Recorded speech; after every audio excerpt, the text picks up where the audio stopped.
우리 주님의 은혜와 평강이 우리 가운데 임하기를 빕니다. 매일 반복되는 일상이 때로는 지루하게 느껴질 때가 있습니다. 창문을 열고 환기를 하듯이 비일상적인 경험이 때로는 필요합니다.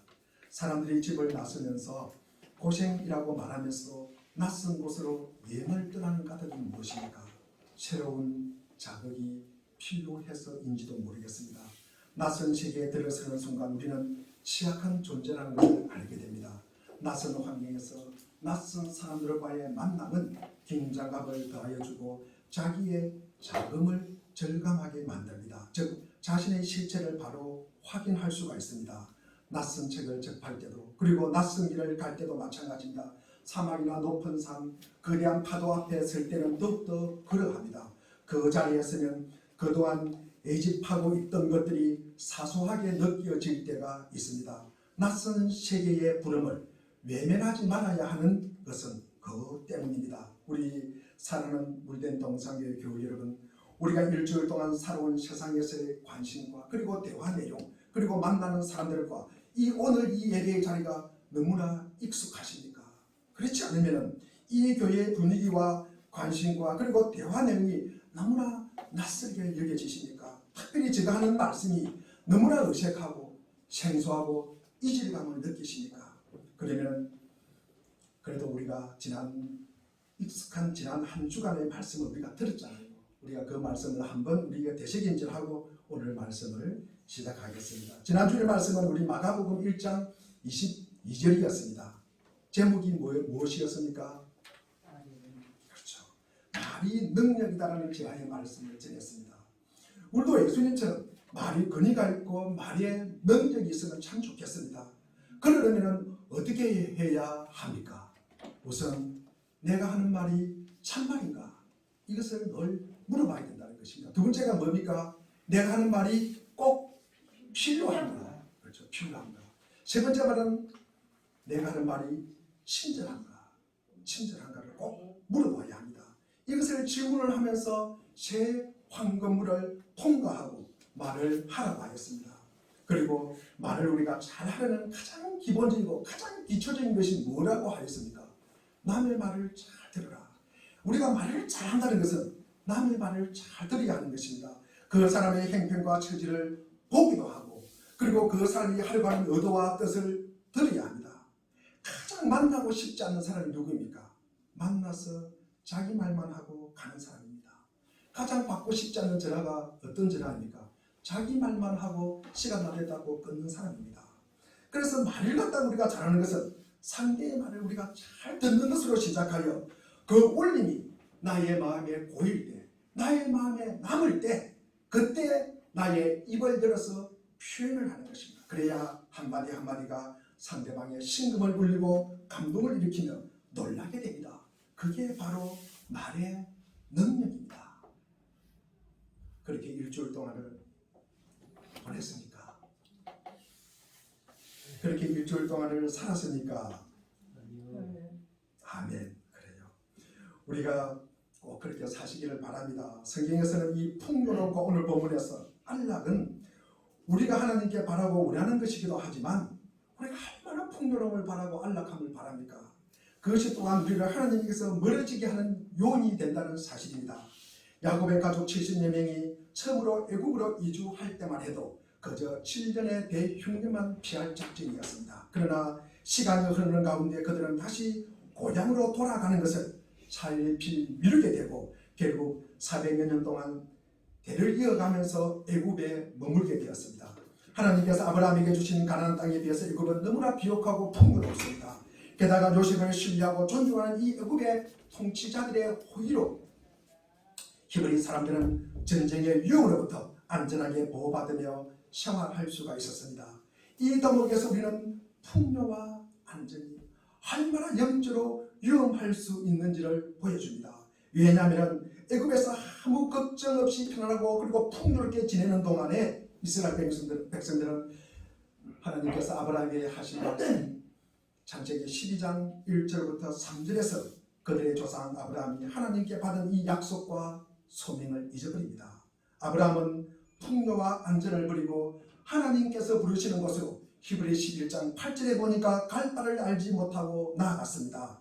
그 과정에서 기근으로 애굽으로 내려가는 일도 있고, 그리고 예쁜 아내 사라를 뺏길 뻔도 합니다. 그리고 조카 롯과의 다툼도 있고, 또 시딤 골짜기에서 사해 주변의 5개 국가 싸움도 합니다. 이런 여러 가지 고난을 당합니다. 하지만 아브라함은 편안하고 풍요롭게 살기보다는 고생스럽더라도 하나님의 부르심을 따라 사는 편을 택합니다. 그런데 그 자손들은 하나님의 약속과 소명을 외면하고 풍요와 안정을 택합니다. 여기서 한 가지 질문이 떠오릅니다. 아브라함을 갈대와 우르 위에서 불러내신 하나님, 그 하나님은 왜 이스라엘 백성들이 400년 넘는 동안이나 그 애굽에서 풍요와 안전에 취해 있도록 내버려 두셨을까? 왜 그렇게 방치하셨을까? 그것도 1년, 2년이 아니라 400년 동안이나 우리는 알 수가 없습니다. 그러나 성경에 보면 비록 이스라엘 백성이 애굽에 아마 눌러 앉아 있기로 한 것은 잘못이지만 그들의 제된 선택으로 인해서 70년의 가족이 400년 만에 출애굽기 우리 12장 37절에 보니까 장정만 몇 명이 되었습니까? 장정만 몇 명이 되었습니까? 60만. 그렇죠. 60만의 세력으로 불어납니다. 만일 그들이 일찍 가나안 땅으로 아마 돌아갔더라면 외적들과의 지속적인 전쟁으로 인해서 400년이 지난 후에도 아마 후에 보면은 작은 부족 국가로 남아 있었을지도 모릅니다. 하나님께서 사실은 이렇듯 비밀스럽습니다. 인간에게 자유의지를 주신 하나님은 그 자유의지로 우리가 제약을 선택하더라도 때로 그저 내버려 두십니다. 물론 제된 삶으로부터 돌아오도록 하나님은 우리를 늘 지속적으로 부르십니다. 그리고 흔들어 깨우십니다. 하지만 끝내 제약을 선택한다면 그대로 내버려 두십니다. 왜냐하면 인간이 제약을 선택한다 해서 하나님의 계획이 틀어질까요? 하나님의 계획이 달라지겠습니까? 하나님의 계획이 취소되겠습니까? 그런 일이 있겠습니까? 없습니다. 하나님은 인간의 선한 선택과 악한 선택을 모두 합하여 모든 것을 합력하여 그분의 큰 그림 하나님의 나라를 만들어 가시기 때문입니다. 이스라엘 백성들이 애굽에 머문 지가 400년이 지나자 그들에 대한 애굽 왕실의 태도가 달라지기 시작합니다. 요셉의 이야기는 이제 먼 옛날 전설 따라 3000개가 되고 출애굽기 1장 7절에 보니까 이스라엘 자손은 자녀를 많이 낳고 번성하여 그 수가 풀어나고 세력도 커져서 마침내 그 땅에 가득 퍼졌다. 이스라엘 백성의 수가 감당할 수 없을 만큼 많아지자 애굽인들의 위기감을 느낀 나머지 그들을 억압하고 학대하기 시작합니다. 곳곳은 비동과 람셋을 건축하고 출애굽기 1장 14절에 보니까 어려운 노동으로 그들의 생활을 괴롭게 합니다.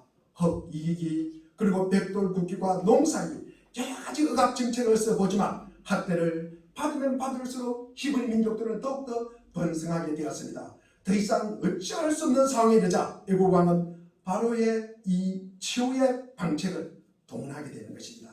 출애굽기 우리 1장 22절을 한번 읽어보겠습니다. 우리 한번 읽어보겠습니다. 시작. 그러므로 바로가 그의 모든 백성에게 명하되 아들이 태어나거든 너희는 그를 날 땅에 던지고 딸이든 살렸더라 하였더라. 이 상황에서 이스라엘 백성들의 반응은 어땠습니까? 왜 자신들에게 이런 비극이 닥치는가 아마 싶었을 것입니다. 많은 사람들이 하나님께 간절히 아마 구원을 호소했을 것입니다. 그런데 그때 하나님은 아무 일도 하지 않으십니다. 그러한 가운데 아들을 잃고 비통하게 통곡하는 사람들이 점점 불어납니다. 왜 하나님은 이스라엘 백성들의 통곡과 호소에 묵묵부답이었을까? 애굽 제후의 악행을 왜 그대로 내버려 두었을까? 이제 이스라엘은 다시 가나안 땅으로 들어가게 할 때가 되었기 때문입니다. 애굽에서의 풍요와 안전에 깊이 길들여진 나머지 그들에게는 제 스스로 결단하여 돌아갈 의지가 없습니다. 스스로 의지로 하나님의 약속을 지키기는 너무나 멀리 떨어져 있습니다. 그대로 두었다면 하나님의 약속도 완전히 잃어버리고 애굽에서 계속 대를 이어가며 종으로 살았을지도 모릅니다. 그래서 하나님은 애굽 왕의 악한 선택을 이용하여 이스라엘 백성을 가나안 땅으로 밀어내고 계셨던 것입니다. 그러한 상황에서 모세가 애굽에서 태어납니다. 출애굽기 2장은 레위 가문의 속한 한 남자와 그리고 같은 가문에 속한 한 여자의 결혼 이야기로 시작이 됩니다. 우리가 출애굽기 6장 20절에 보니까 남자 이름은 누구세요? 아므람이고 그의 아내의 이름은 요게벳입니다. 요게벳이 누구예요? 모세의 어머니입니다. 그들이 모세를 낳기 전에 이미 아들 누가 있습니까? 네, 아론이 있고 딸이 누가 있습니까?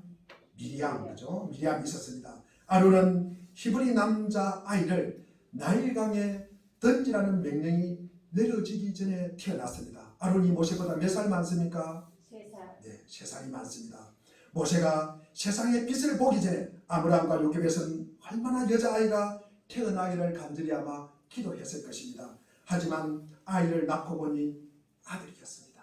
이 아이는 세상을 보자마자 나일강에 던져져서 악의 밥이 될 운명에 처하게 되었습니다.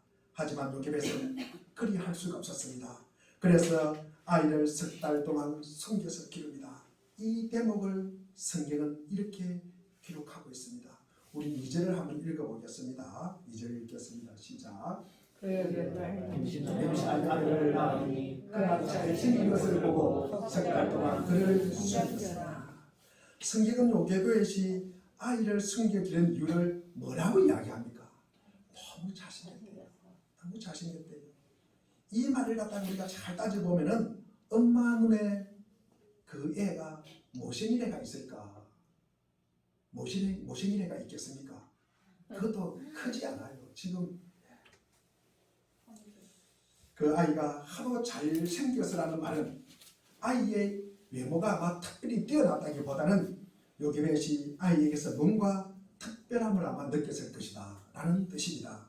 이후로 펼쳐진 이 모세의 인생 여정을 통해서 그러한 사실을 유추해 볼 수 있는데 그는 하나님의 특별한 계획 속에서 준비된 아이였습니다. 그렇다면 그 사실을 감지할 수 있도록 하나님이 어떤 사인을 아마 주셨을 것이고 그 의미를 명확히 말할 수는 없지만 이 아이를 꼭 살려야겠다는 생각이 요게벳에게 아마 들었을 것입니다. 하지만 언제까지나 그럴 수 없었습니다. 석 달 동안 아기를 숨겨 기르면서 요게벳은 여러 가지로 아마 궁리를 했을 것입니다. 그러나 연약한 여인의 힘으로서는 도저히 방도를 찾을 수가 없었습니다. 그러면 우리가 여기서 한 가지 눈여겨볼 것은 그 이야기 속에 아버지 아브라함은 어디 갔을까? 왜 아무런 역할을 하지 않는지 모르겠습니다. 어쩌면 현재 상황을 헤쳐나갈 방법이 없을 거라고 생각하고 지레 아마 포기했을 수도 있습니다. 우리가 출애굽기 1장과 2장을 보면서 여성들이 주인공으로 나옵니다.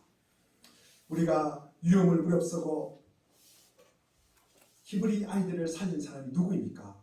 히브리 산파들입니다. 산파가 뭐하는 일입니까? 예, 아기를 받는 일입니다. 그런데 히브리 산파에도 이야기합니다. 남자 아니면 죽이라고 이야기합니다. 그러나 이 산파가 뭐라고 이야기합니까? 히브리 여인들은 너무 건강하여서 아기를 낳는다는 소식을 듣고 뛰어가면은 바로 아기를 낳아버리더라. 너무 건강하기 때문에. 그러면서 이 히브리 산파들을 통해서 또 남자아이들을 살립니다. 우리가 그 다음에 이게 히브리 산파만 있는 것이 아니라 오늘 본문에 보면 우리 요게벳도 있고요. 그리고 미리암도 있고요. 그리고 오늘 본문에 나오는 이 바로의 공주, 그러니까 이 여성들이 주인공 역할을 하고 있습니다. 남성들은 참 무력합니다. 예, 침묵해요. 참 비겁해요. 그리고 악한 모습으로 등장을 합니다. 인류 역사를 보면 남성의 지도자들이 전체를 갖다가 아마 이끌어가는 것처럼 보이지만 사실 역사의 이면에서 중요한 역할을 하는 사람들은 바로 여성들입니다. 다행히 요즘은 여성들이 역사의 전면에 나와서 탁월한 리더십을 발휘하는 이들이 많아졌습니다. 요게벳은 아이를 살릴 방도를 찾을 수가 없어서 결국 갈대로 만든 상대를 하나 구해다가 역청과 송진을 발라서 물이 새지 않게 하고 그 속에 아이를 뉘어서 나일강에 피고 넣습니다. 그 어미의 고통은 어떨까? 그것은 곧 어머니의 처분이 아이를 하나님의 처분에 아이를 맡기는 행동이었습니다. 하나님이 그 아이를 어찌하실지 요게벳은 알지 못합니다. 하지만 할 수 있는 일이 더 이상 없음을 알고 그 아이의 운명을 하나님의 손에 맡기고 보낸 것입니다. 갈대 상자에 실려 강물에 떠내려가던 아이는 마침 나일강으로 나온 이 애국 공주에 의해서 발견이 됩니다. 우리가 5절 6절을 우리 한번 읽어보겠습니다. 우리 5절 6절입니다. 시작. 아래 모욕하러 나일 강으로 내려오고 신령은 나의 강가를 건널 때 그가 나의 사이에 상자를 보고 신을 보내 가져다가 열고 그 아이를 보니 아이가 문자 그가 나를 불쌍히 여기되 이는 히브리 사람의 아이로다. 이 바로의 공주가 그 아이를 보고 불쌍히 여겼다는 것은 하나님이 그 공주의 마음을 만지신 것입니다. 아무리 공주라고 해도 히브리 남자 아이에 대해서 살육 명령 죽이라고 하였습니다. 그것이 왕의 명령입니다. 그런데 그 왕의 명령을 어긴다는 것은 쉬운 일이 아닙니다. 하나님의 개입 없이는 그런 마음을 가질 수가 없습니다. 그때 모세의 누이 미리암이 요기벳을 유모로 소개하고 요기벳은 죽은 것이나 다름없는 이 아이를 다시 가슴에 안게 됩니다. 이 이야기를 통해서 우리가 주목해야 할 믿음의 진실이 있는데 그것은 우리가 믿는 하나님은 알 수 없는 분이라는 사실입니다. 우리가 믿는 하나님은 참으로 크시고 우리는 너무나 작습니다. 우리가 하나님에 대해서 알 수 있는 것은 그분이 자신을 드러내고 나타내고 계시해 주시는 한계 안에서만 가능한 일입니다. 우리가 너무 작기에 거대한 우주에 대해 다 알 수 없는 것처럼 온 우주를 품고 계신 하나님에 대해 우리는 제대로 알 수가 없습니다. 그래서 예수 그리스도께서 우리에게 오셔서 하나님이 어떤 분인지 우리에게 필요한 만큼 그리고 우리가 받아들일 수 있는 만큼 보여주시고 나타내 주시고 계시해 주셨습니다. 그뿐 아니라 하나님의 뜻과 계획 그리고 그분이 행하시는 일에 대해서 우리는 모두 알지를 못합니다. 어린 자녀가 부모의 생각과 행동을 다 이해하지 못하는 것처럼 우리 또한 보고 느끼고 생각하는 것이 제한되어 있어서 하나님의 뜻과 계획과 그 행하심을 우리는 다 이해하지는 못합니다. 신심 깊은 이 이스라엘 백성으로서는 하나님이 400년 동안이나 아무런 행동도 하지 않으시니 얼마나 답답했을까. 새로 태어난 아들을 잃은 부모들은 얼마나 비통하게 울부짖으며 하나님을 얼마나 또 원망을 했을까. 요셉은 석 달 동안 아들 모세를 살릴 궁리를 하면서 또 얼마나 기도를 했을까. 그런데 그 모든 절기에 하나님은 묵묵부답이었습니다. 그 침묵의 기간에 많은 사람들이 믿음을 잃었을지도 모릅니다. 더 이상 하나님을 믿고 의지할 이유가 없다고 생각했는지도 모릅니다. 그들의 짧은 시간에 하나님의 손길은 보이지 않았기 때문입니다. 17세기에 일본 막부에 처형되어 순교하는 신자들을 보면서 호도리구 신부는 오직 신의 기적과 은혜를 구하는 기도를 하지만 하나님은 침묵할 뿐이었다는 엔도 수자쿠의 소설 침묵을 우리는 잘 압니다. 그렇게 잔인한 박해 속에서도 그리스도교의 가르침을 신봉할 수밖에 없었던 이유가 무엇인지에 대해서 반문하는 데 있습니다. 어째서 이런 신언을 견뎌야 하는지 물어도 하나님은 대답이 없다는 내용입니다. 오늘 본문에서도 한참 400년이라는 시간이 지나서 하나님이 그 상을 지켜보고 계셨다는 사실이 드러나고 있습니다. 우리 7절 8절을 한번 읽어보겠습니다. 시작. 그의 누이가 바로의 딸에게 이르되 내가 가서 당신을 위하여 히브리 여인 중에서 누구를 불러다가 이 아이에게 젖을 먹이게 하리이까. 바로의 딸이 그에게 이르되 가라 하매 그 소녀가 나서서 그 아이의 어머니를 불러오니. 그 소녀가 누굽니까? 미리암이고 그 어머니가 누굽니까? 요게벳입니다. 그렇습니다. 그런데 왜 하나님은 즉시 응답해 주지 않았을까? 왜 400년이라는 기간이 흘러가게 두셨을까? 물론 아까 전에도 말씀을 드렸지만도 아마 그분께는 따로 계획이 있어서 그런 것입니다. 하나님의 계획이 따로 있었기 때문입니다. 하나님은 사람으로서 짐작할 수 없는 계획을 가지고 계셨습니다. 그 계획을 안다면 우리가 지금 당하는 고난을 우리는 견딜 수가 있을 것입니다. 하지만 불행하게도 하나님의 계획은 우리에게 가려져서 잘 보이지 않기 때문에 우리가 힘이 듭니다.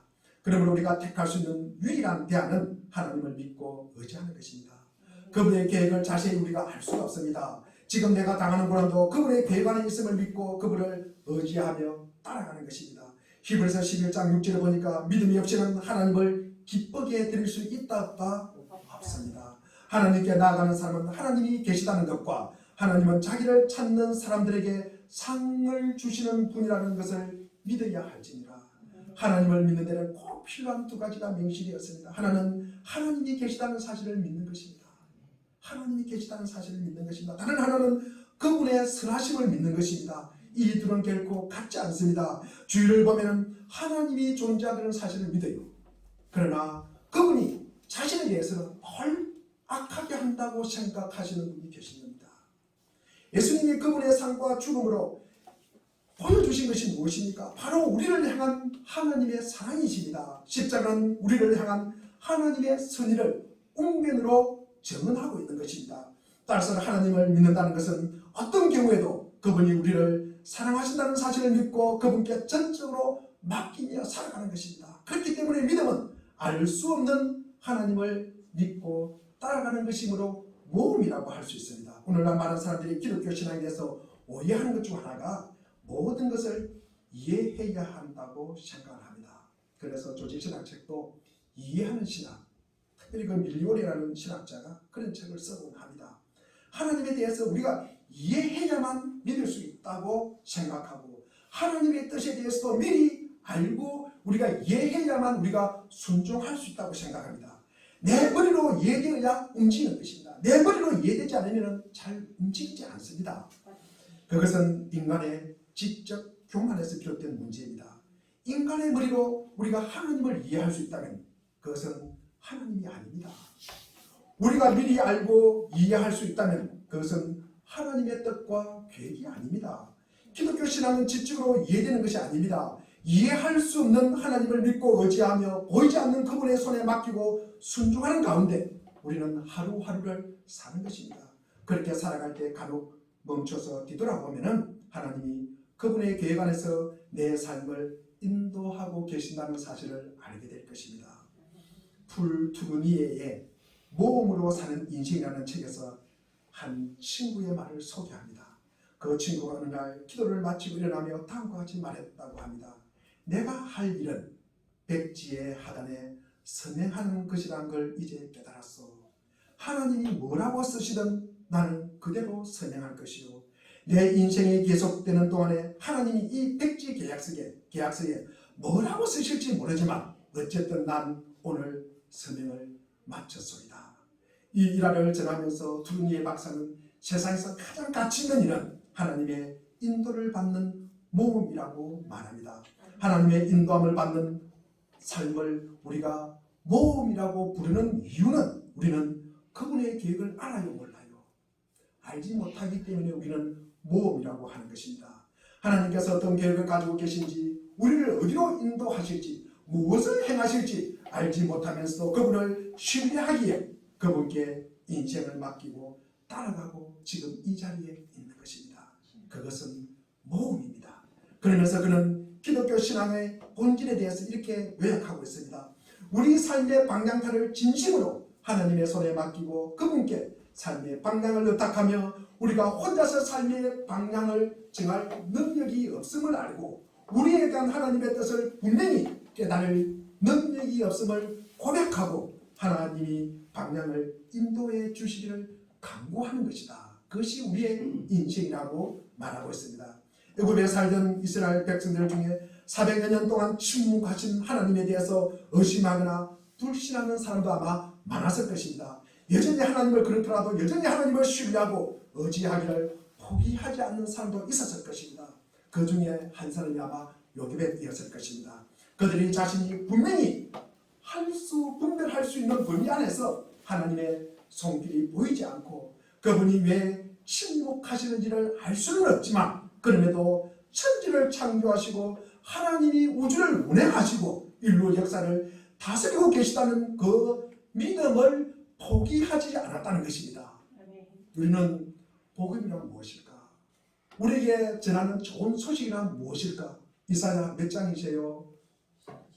40장 9절 10절 그리고 52장 7절. 우리 물리의 동성에 다니는 분들은 꼭 이 말씀을 기억하시기를 바랍니다. 복음은요 하나님이 우리를 다스리는 거예요. 그분이 어디에 있든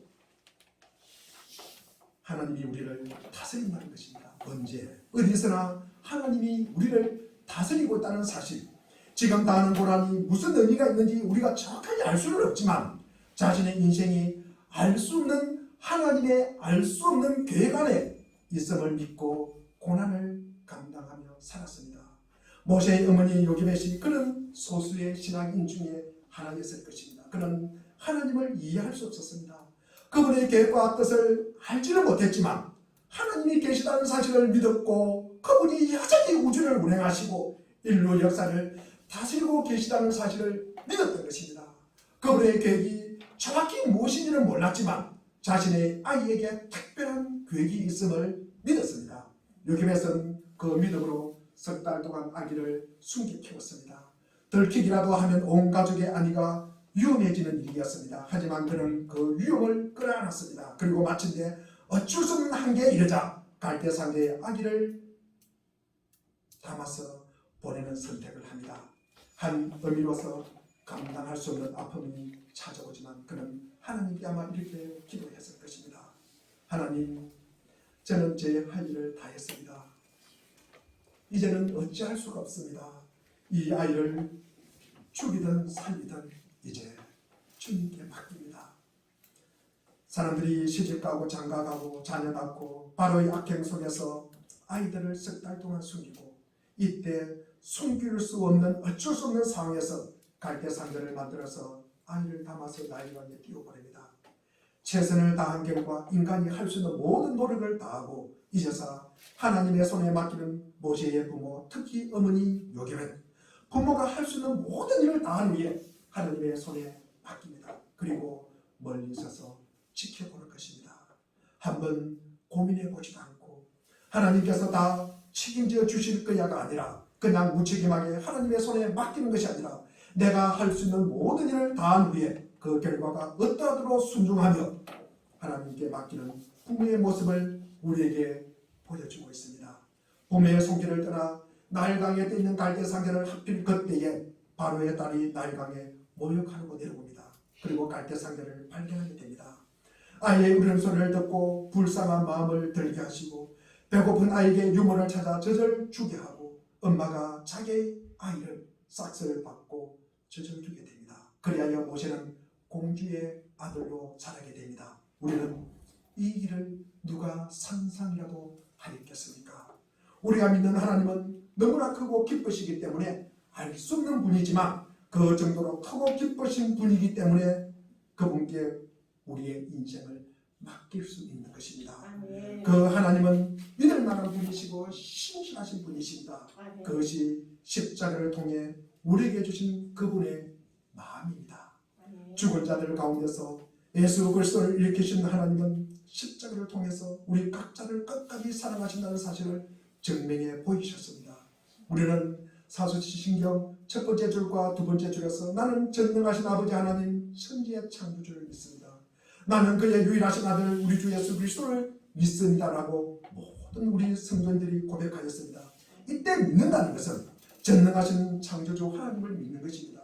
메시아신 예수 그리스도 하나님의 유일하신 아들이신 우리 주님이신 예수를 알고 신뢰하고 내 삶을 맡긴다는 말입니다. 다시 말씀 나사렛 예수가 우리의 구주가 곧 메시아가 구주가 되시고 하나님의 아들이시며 우리의 주님이 되심을 알고 내 자신을 온전히 그분께 맡긴다는 고백입니다. 이 고백은 예수가 우리에게 누구인가를 말하는 것뿐만 아니라 우리가 누구인가를 규정해 주는 말입니다. 나사렛 예수가 우리의 구주이시고 하나님의 아들이시며 우리의 주님이라는 고백은 내가 예수를 통해 구원받고 내가 그분으로 인해서 자유함을 얻는 하나님의 자녀이다. 이제 그 자유 가운데서 기쁜 마음으로 섬김의 삶을 사는 종이 되었다는 고백이 그 속에 함께 담겨져 있는 것입니다.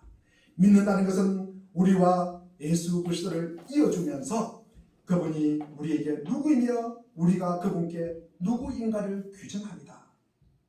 우리가 교회를 다니면서 예수님이 누구인지도 몰라요. 그리고 예수님을 모른다는 것은 나도 누구인지를 몰라요. 그러면요, 우리가 무엇을 믿고 어떻게 살며 무엇의 소망을 두고 살아야 할 것인지는 이 근본 믿음에 달려있는 것입니다. 이 믿음을 질문하고 탐구하고 추구하는 삶에서 시작하여 우리의 응답, 우리의 반응을 요구하는 믿음입니다. 믿는다는 것은 알 수 없는 하나님을 믿고 의지하며 사는 것입니다. 나의 눈에 그분의 손길이 보이지 않아도 그분의 큰 그림을 믿고 나에게 주어지는 일들을 감당하는 것입니다. 우리는 그저 눈앞에 인생에만 관심을 두고 살지만 하나님은 영원하고 거대한 계획 안에서 우리의 인생을 다스리고 계십니다. 그러므로 때로 그분의 인도하심이 너무 느려 보이고 그리고 너무 무심해 보이고 그리고 너무 야속해 보일 때도 있습니다. 그럼에도 그분의 선의를 믿고 매일매일 그분께 맡기고 살아가야 합니다. 그렇게 살아가며 때로 우리가 그런 길을 되돌아보면 믿음으로 산 사람들은 그때마다 하나님이 이렇게 인도하셨구나. 모든 것이 그분의 은혜였구나 라고 고백하게 됩니다. 이렇게 믿음의 여정 중에 시시때때로 하나님이 자신의 삶을 인도하여 이끌어 오셨음을 확인하면 더 깊이 하나님의 인도하심을 의지하고 따르게 됩니다. 이런 믿음에 이르면은 무슨 일을 당하든 흔들리지 않습니다. 일이 잘 풀린다고 교만하지도 않고요. 일이 잘 풀리지 않는다고 실망하지도 않습니다. 때로는 간절한 기도에 하나님이 침묵하신다고 해서 낙심하지도 않습니다. 그 침묵도 그분이 응답하시는 한 방법이라는 사실을 거듭 우리는 경험했기 때문입니다. 우리는 이런 하나님을 믿고 살아갑니다. 온 우주를 지으시고 운행하시는 하나님, 아들 예수 그리스도를 죽은 자 가운데서 일으키시고 영원한 사랑을 보여주신 하나님을 우리는 믿고 살아갑니다. 그분을 내 마음에 담으십시오. 그리고 그분과 늘 접속하며 살아가십시오. 그리고 그분을 내 마음에 확정시키십시오. 그래야 우리는 하나님의 손 안에 있으면 됩니다. 그분이 인도하시는 길만 따라가면 됩니다. 하나로 그분의 손길에 맡기고 살아가면 됩니다. 그러면 걱정이 없습니다. 왜 걱정하세요? 때로 이해할 수 없고 견디기 힘든 일들을 만나거나 죽음의 유혹을 만나도 걱정이 없습니다. 우리가 믿는 하나님은 죽음보다 크신 분이시기 때문입니다. 죽음을 뚫고 살아나신 분이기 때문입니다. 그분의 손 안에 있으면 죽음도 문제가 없기 때문입니다. 그 믿음으로 매일 한 걸음씩 걸어가는 것이 우리의 믿음입니다. 죽이든 살리든 알아서 하십시오라고 하나님께 맡기고 오늘 주어진 고난을 감당하고 은혜를 누리며 살아가는 것입니다. 그것이 아주 위험한 모험같이 보이지만 가장 안전하고 확실한 길인 줄로 믿습니다. 기도하겠습니다.